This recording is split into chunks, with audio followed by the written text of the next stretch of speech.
Hey, this is a message for Charles Awad. He was doing a chain unwinder, and he realized that you can get out of it by doing kind of like a hand roll, but there's a difference in the escape, and it probably doesn't feel very strong, and let me explain why. Now, there's two ways to get out of a chain unwinder if you're trying to hand roll it. One is going to be when the chucks are going outside of your body. That's going to be similar to a back-to-back wrist roll. So as you do your back-to-backs, it's going to be kind of the similar motion. The thing is with both of these rolls, what's going to happen is, as you open up your hand, it's going to want to flip over and you're going to grab it here, which is pretty far away. Your hand actually kind of slides inward, which is really interesting, but it's true. So that's probably why it doesn't feel natural, is because there is this inward slide that happens. So as we're going back and forth like this, as this is rolling and my hand is turning, it's also pulling up just slightly against the chuck, which allows me to slide it in and grab it. You're going to lose a little bit of momentum that way. Just give it a nice good twist, and you should be able to continue it forward. Now the other way is a little bit trickier. The other way goes towards the inside of your body, so that your hand is moving towards the center of your body at this time. And this way is very much like the front to front, except all the force is coming off your pinky. Now I kind of explained this a little bit, but there's a move that you can use that can work on like a pinky finger. That is a front to front, but I'm launching it from the pinky finger side. So a lot of times when people do a front to front, it goes across from the thumb side, which means it rolls across the bottom of your wrist.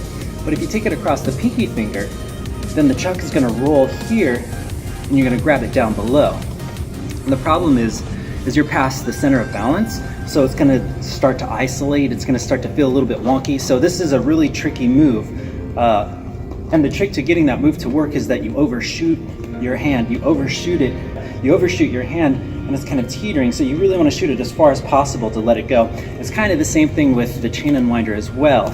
If we're doing our chain unwinder, we really twist it as far as we can before we let go of it in order to get the grab. So as far as it can go, and then we twist it, and it's going to be the same thing. We don't roll it, we actually slide our hand in that same spot. So there's actually like this motion where you're actually kind of gliding across like that. It'll work though because it's isolating while it's in motion, so you have a little bit of space because you're already past the balance point.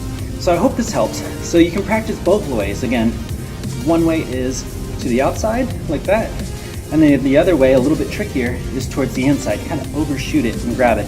Sometimes you notice my hand climbs downward. That's actually the most natural way. That means I didn't slide my hand, but it also kind of puts me off balance a little bit with the chuck. Unless, of course, since you're below the center of balance, you can turn it into a throw. So that's another way to mask it. If it does roll and it doesn't slide, see if you can just turn it into a throw afterwards. So we get it, it's low, and then you can do a throw, which will be nice and smooth because you're behind the center of balance. One thing that's really fun is as you're twisting backwards to the outside, launch it in the air and see if you can catch it with your other hand. So it's going to be here, launch, catch. Now you're going to try to catch it like this. The moment you catch it, you're going to twist outward. So here, launch, catch. And if you can twist it outward, you'll actually initiate the chain unwinder. Your hand has to spin faster than the chuck for this to work. So here, launch, twist faster than the chuck, and then that will create the momentum for you to be able to transfer it.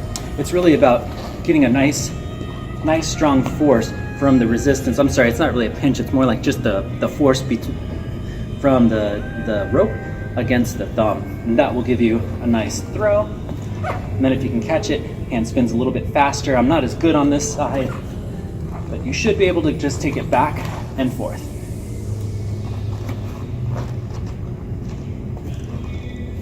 Anyways, hope you enjoy that.